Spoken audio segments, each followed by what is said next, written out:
सदीक साजिद, क्या इतलात तो पार्टी में क्या राय सामने आई? मफाहमत की बात हुई जो शहबाज शरीफ साहब करते हैं, या मरियम नवाज साहबा की बात पर ज़्यादातर लोगों ने वहाँ पर लब्बैक कहा? जी समी साहब, आपने गुज़श्ता दिनों शहबाज शरीफ जो अपोजिशन लीडर है उनका एक इंटरव्यू सुना होगा जिसमें वो नए इमरानी मुआहदे की बात कर रहे हैं, ग्रैंड डायलॉग की बात कर रहे हैं। तो उसके बाद, इस इंटरव्यू के बाद उन्होंने जो ये मुशावरती एक अमल नवाज शरीफ की जानिब से शुरू हुआ और ये 2 दिन हो गए हैं और आज रात तक इस हवाले से फ़ैसला हो जाएगा, क्योंकि नवाज शरीफ ने कहा था कि मैं सबकी बात सुनूंगा और फ़ैसला मैं आज रात तक या कल सुबह तक सामने जो है वो आ जाएगा। और ये जो 14-15 अरकान थे, ये कोर ग्रुप था, आपने ख़ुद भी इसका हवाला दे दिया।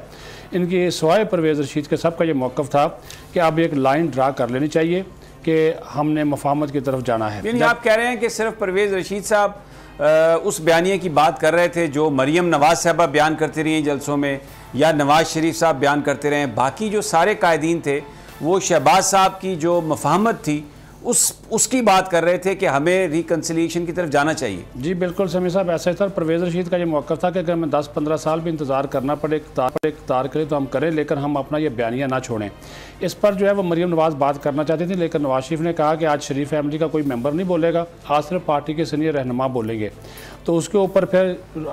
राना सनाउल्लाह, उसके बाद फिर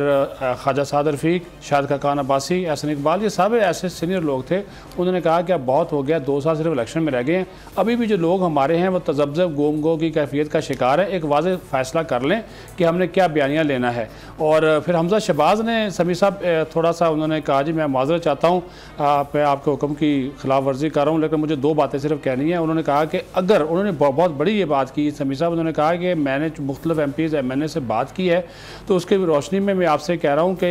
अगर हमने ये मफाहमत का रास्ता इख्तियार ना किया और मुसलसल मज़ाहमत करते रहे जो कि हमारी पॉलिसी है, तो उन्होंने कहा जी 80% तक जो हमारे MPs MNAs हैं वो चले जाएंगे, वो हमारा टिकट नहीं देंगे। अच्छा नहीं, यहाँ पर सदीक साजिद एक थोड़ा सा, आपकी बात बिल्कुल सही है, हमजा साहब ने यही कहा होगा, लेकिन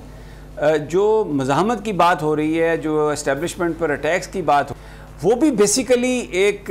टैक्टिक्स हैं कि किसी न किसी तरीके से मफाहमत की तरफ बढ़ा जाए। मैं आपको मरियम नवाज साहबा की गुफ्तगू का हिस्सा एक सुनवाता हूँ जिसमें बिल्कुल ये क्लियर है कि वो भी मफाहमत चाहती हैं, वो भी बात करना चाहती हैं, वो भी नहीं चाहती कि एस्टेब्लिशमेंट से पक्की लड़ाई हो और इस तरह की लड़ाई हो कि वो ख़त्म इस तरह से हो कि एक की जीत हो एक की हार हो। सब कुछ जो मज़ाहमत है वो भी इसलिए की जा रही है कि मफाहमत के लिए रास्ता साफ हो और मफाहमत में कोई अच्छा पैकेज मिल जाए। सुनिए क्या कह रही हैं मरियम साहबा।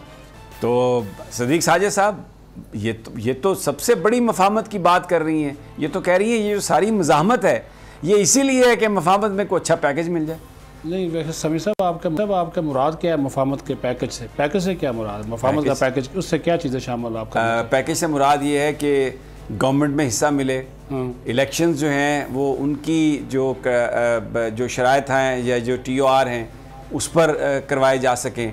और फिर उसमें यह भी मुमकिन हो सकता है कि कोई ऐसी लेजिस्लेशन की इजाज़त एस्टेब्लिशमेंट दे दे जिसमें जो ताहयात नाअहली है वो किसी फ़ैसले के नतीजे में असम्बली कोई उसमें तरमीम कर ले कि वो एक टर्म के लिए हो, जिसमें नवाज शरीफ साहब की वापसी की राह हमवार हो सके। तो जितनी ज़्यादा आप मज़ाहमत करेंगे, जितना ज़्यादा आप अपनी ताकत दिखाएंगे, तो फिर बारगेनिंग की स्पेस भी तो आपके पास ज़्यादा हो जाती है ना। ये बात तो आपकी दुरुस्त है, और मेरे ख्याल में इस मफाहमत के पैकेज की एक जो इजाज़त दी गई है शहबाज शरीफ के कि पार्लियामेंट के अंदर आप जिनसे मफाहमत करना चाहते हैं आप करें, बाहर का मामला अभी नवाज शरीफ का फैसला सामने आ जाएगा। अच्छा, जो बाहर के लोग हैं ना, मैं अभी आपको एक बड़े ज़बरदस्त नून लीग पॉलिटिशियन है जो हमेशा नवाज शरीफ साहब के साथ खड़े रहे हैं, जिनका नाम जावेद हाशमी है और जिनका ताल्लुक़ मुल्तान से है। मैं आपको उनकी एक ऑडियो, एक कन्वर्सेशन सुनवा देता हूँ जिसमें वो भी इस बात को, नवाज शरीफ साहब को वो कह रहे हैं कि ये जो इनकी पॉलिसी है ये ठीक नहीं और मफाहमत जो है वो होनी चाहिए, कब तक आप लड़ेंगे, लड़ के हम थक गए हैं। वो भी एक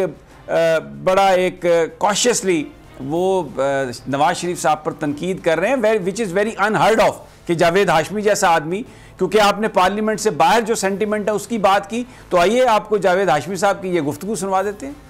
जी सदीक साजिद साहब, पार्लियामेंट से बाहर भी जो नून लीग के कायदीन हैं वो भी इसी तरह की बात कर रहे हैं। जी समी साहब बिल्कुल, और ये अक्सरियत ऐसी बात कर रही है कि हमें अभी ये मसामत वाली जो सियासत है इसको तर्क करना चाहिए। और अभी आज वो ये फैसला कब तक हो जाएगा जो नवाज शरीफ साहब आज या कल उन्होंने कहा जी इसके ऊपर मैं फैसला जो है वो कर दूंगा, और यही नज़र आ रहा है क्योंकि ज़ाहिर है अब उन्होंने पार्टी के भी सीनियर लोगों की राय ली, क्योंकि उन्होंने एक लफ्ज़ बोला था, उन्होंने कहा जी मैं जो फैसला जो शरीफ फैमिली के लोग हैं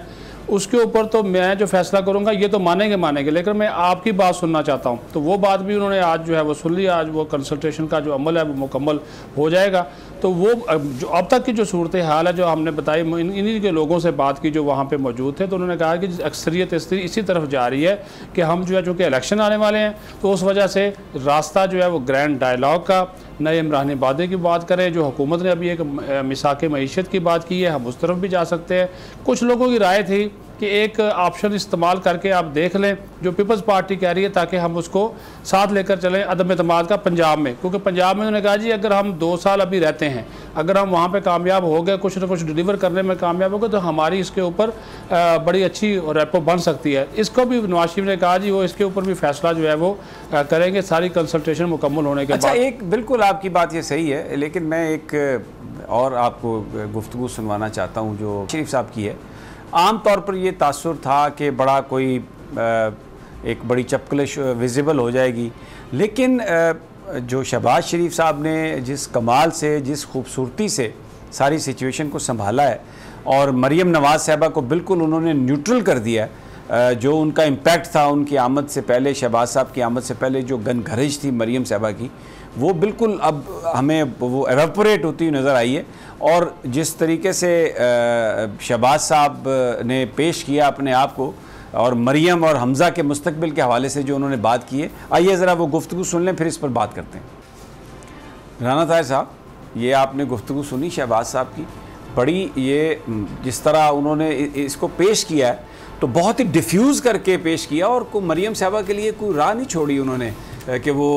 कोई तनकीद कर सकें या वो कोई अपना अलहदा रास्ता बना सकें। जिस तरीके से उनकी उठान थी, जिस तरीके से वो पार्टी पर ग्रिप उनकी जा रही थी, लेकिन अब आप देखें एट दी एंड ये शहबाज साहब बाहर आए हैं जेल से, 2 हफ्ते भी नहीं हुए इन्हें, और सारे का सारा कॉम्प्लेक्शन इतना चेंज हुआ है कि नवाज शरीफ साहब ने जो बनाया मशावरती ग्रुप, उसमें सवाए परवेज़ रशीद साहब के सबने ये कहा कि जनाब मफामत होनी चाहिए। समी साहब देखें, पहले तो मैं ये जो आपने शहबाज शरीफ साहब की गुफ्तगू सुनवाई है ना, उसमें उन्होंने मरीम नवाज़ साहिबा को हमज़ा शहबाज के बराबर ला खड़ा किया। जो हाँ उन्होंने मरीम का जिक्र किया, साथ ही उन्होंने हमज़ा शहबाज का, उन्होंने कहा ये तो बच्चे हैं। तो बाकी जो उनकी लीडरी थी वो आप सही कहते हैं कि बड़ी खूबसूरती से शहबाज शरीफ साहब ने उसका बिस्तरा लीडरी का तो गोल कर दिया। समी साहब ये देखें, ये टोपी ड्रामा जो नवाज शरीफ साहब कर रहे हैं मुफाहमत के हवाले से, ये वो लोग हैं जब इनको आगे कोई रास्ता ना नज़र आए, दीवार नज़र, पहले तो कोशिश करते हैं दीवार को टक्कर मारें, अगर दीवार गिर जाए तो ठीक है, अगर दीवार ना गिरे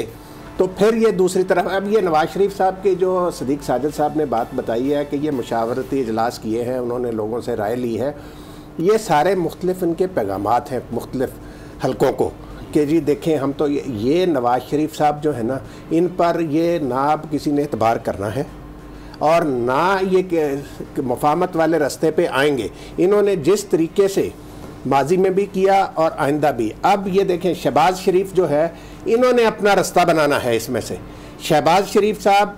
अपने और अपने बेटे के लिए सियासत कर रहे हैं। शहबाज शरीफ साहब की सियासत अब नवाज शरीफ साहब के लिए नहीं है। शहबाज शरीफ साहब, ये देखें जो सदीक साजिद साहब ने बात बताई है कि हमजा शहबाज ने कहा कि ताया जी 80% MPA हमारा साथ छोड़ जाएंगे, ठीक है, वो तो उससे वो किस तरफ ले जाना चाहते हैं कि ये जो सियासत मियाँ साहब ने शुरू की है ना समी साहब,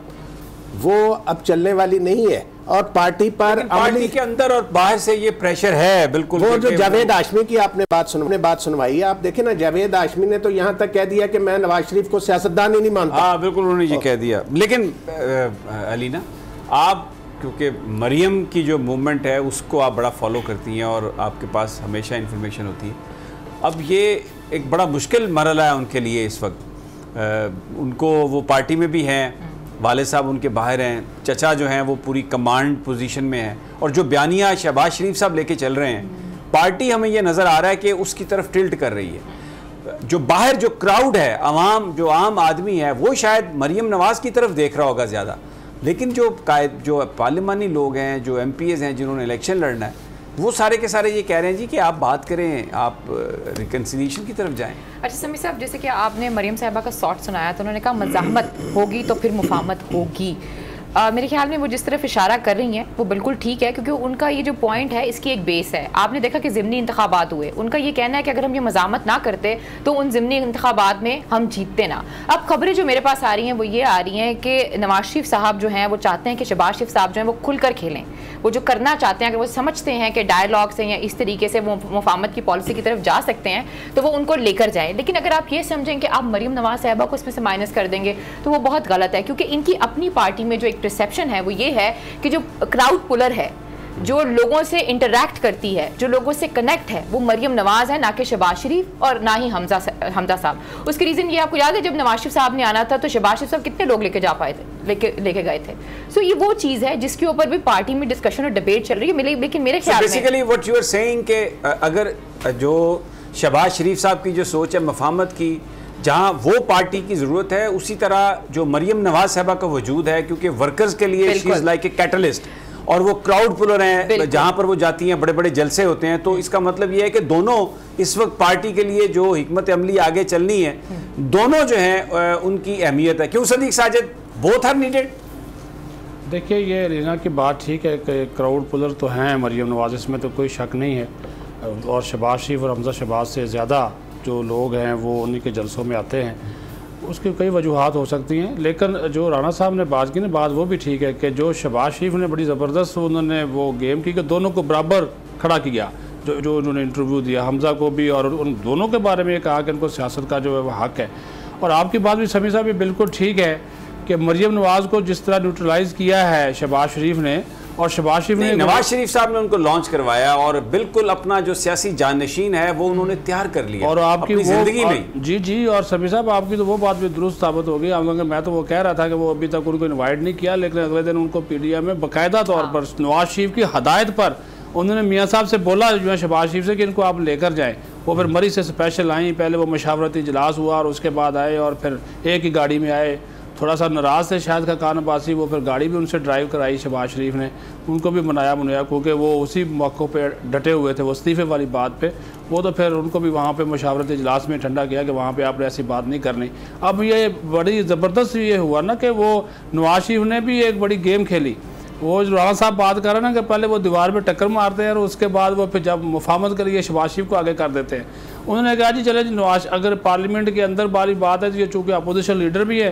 तो पीपल्स पार्टी ANP से बात कर लें। दूसरी तरफ बोला कि हम ANP और पीपल्स पार्टी के हवाले से PDM का जो मौक़िफ़ है वो वही मौक़िफ़ होगा जो मरियम नवाज और शाहिद खान अब्बासी। अच्छा, एक और बात, ठीक है, ये बात क्लियर हो गई। एक और बात सदीक साहब, राना साहब आप कुछ कहना चाह रहे हैं? मैं ये अर्ज़ कर रहा था भाईजान कि शहबाज शरीफ ने एक और बहुत बड़ी बात की है,